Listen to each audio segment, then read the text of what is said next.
나마스테. 안녕하세요. 무자극 영혼의 힐링 채널 스타시대입니다. 구독하기, 좋아요로 응원 에너지 부탁드립니다. 오늘은 많이 현실적인 주제로 제 생각을 주저리 이야기해 보려고 합니다.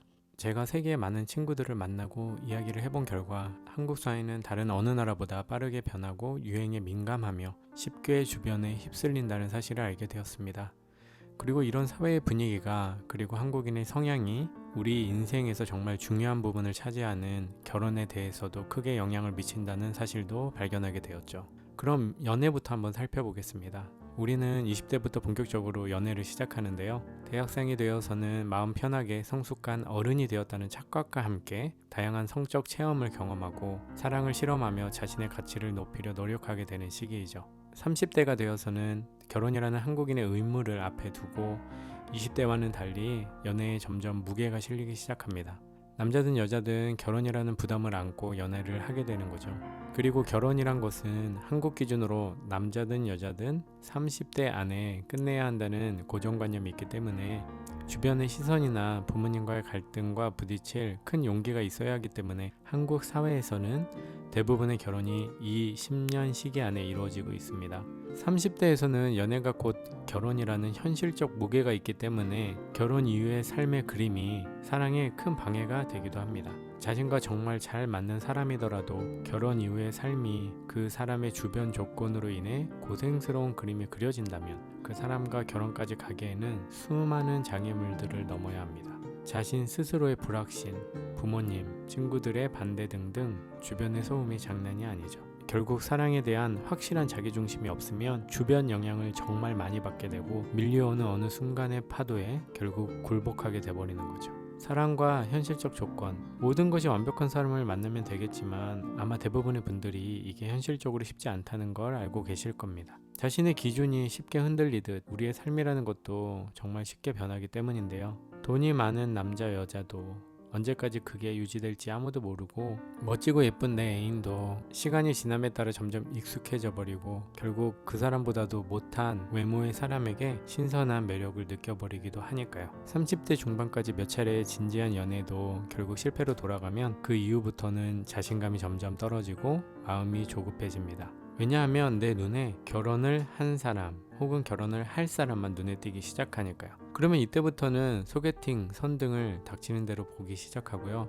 아니면 요즘 이미 평범한 것이 돼버린 어플로 사람을 만나는 그런 인위적인 만남으로 눈을 돌리게 되던지, 아니면 결혼을 목표로 자신의 기준을 점점 낮추면서 쉽게 연애를 시작하고 적당한 상대라면 결혼으로 결국 골인을 하게 됩니다. 문제는 바로 이 적당한이라는 말에 있습니다. 자신이 평생 함께할 사람을 적당한이라는 기준으로 고르게 돼버린 거죠. 물론 그렇게 결혼을 해서 행복한 사람들이 꼭 없다고는 말할 수 없지만 대부분은 그래, 이 정도면 행복한 거 아니야? 라고 자신의 현재 삶을 행복이라는 기준에 억지로 쑤셔 넣습니다. 그렇기 때문에 40대 이후부터는 결혼이라는 것이 단지 생활이 되어 의무감에 혹은 자식 때문에 혹은 주위의 시선 때문에 노력 또는 체념으로 유지되던지 아니면 참지 못하고 이혼을 하게 되는 거죠. 조사를 해보니 한국의 이혼율이 아시아에서 1위다, 전 세계에서 몇이다 등등 정말 많은 이야기들이 있는데 무엇이 확실한 뉴스인지 확신할 수는 없지만 하나 확실한 것은 한국의 이혼율이 정말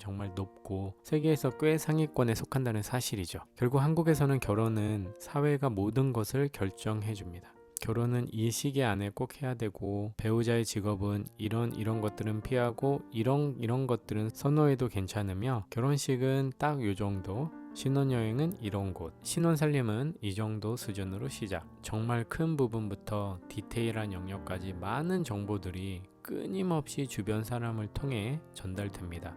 그리고 이거는 결혼 전뿐만 아니라 결혼 이후에도 마찬가지예요. 자신의 기준이 없으면 결국에는 언젠가 흔들릴 수밖에 없고 자신의 내면의 소리에는 귀를 막은 채 모든 것을 많이 양보했다는 합리화에 만족하며 적당한 사람과 결혼을 하고 그 적당한 결혼을 유지하게 되는 거예요. 정말 죽도록 사랑하는 사람과도 크게 싸우면 그 사람이 너무나 달라 보이는데, 적당한 사람과 결혼을 해서 그 사람과 매일매일의 삶을 50년, 100년 가깝게 과연 함께할 자신이 있는지 스스로에게 물어야 합니다. 정말 이걸로 괜찮은지 자신과 솔직하게 진지하게 이야기해보는 시간이 꼭 필요한 거죠. 너무나 사랑하는 사람과의 결혼은 정말 축복이고 모두가 부러워할 만한 큰 가치라고 생각합니다. 그런 사람을 만나기 위해서는 상대방에게 행복을 받고 싶다라는 생각뿐만 아니라 나 자신 또한 누군가에게 그런 사람이 돼주겠다는 노력이 필요합니다. 자신이 행복하게 해주고 싶은 사람을 찾는다면 결국 그런 따뜻한 마음으로 따뜻한 사람을 만나기가 쉬우니까요. 예전부터 전해져 내려오는 말처럼 사람은 결국 자신과 비슷한 사람을 끌어다니고 자신과 어울리는 곳에 있을 수밖에 없기 때문이죠. 자신을 잘 아는 것이 결국 자신과 어울리는, 자신이 행복을 느낄 수 있는 누군가를 발견하게 될 가능성을 높여주고 그 사람을 행복하게 해주고 싶다라는 마음이 결국 그런 마음을 가진 사람들을 만날 수 있는 환경을 더 넓게 열어줄 것입니다. 마지막으로 제가 몇십 년간 결혼이라는 것을 관찰하고 깨달은 것을 전해드리며 오늘의 주제를 마치겠습니다. 결혼은 의무가 아닙니다. 결국 꼭 해야 하는 것도 아니고요. 꼭 안 해야 되는 것도 아니라는 말이죠. 결혼은 가족을 위해서가 아닌 나 자신만을 위해서 해야 합니다. 결혼은 딱히 정해진 시기가 없습니다. 결혼은 100년 함께 하고 싶은 사람과 하는 것이 좋습니다.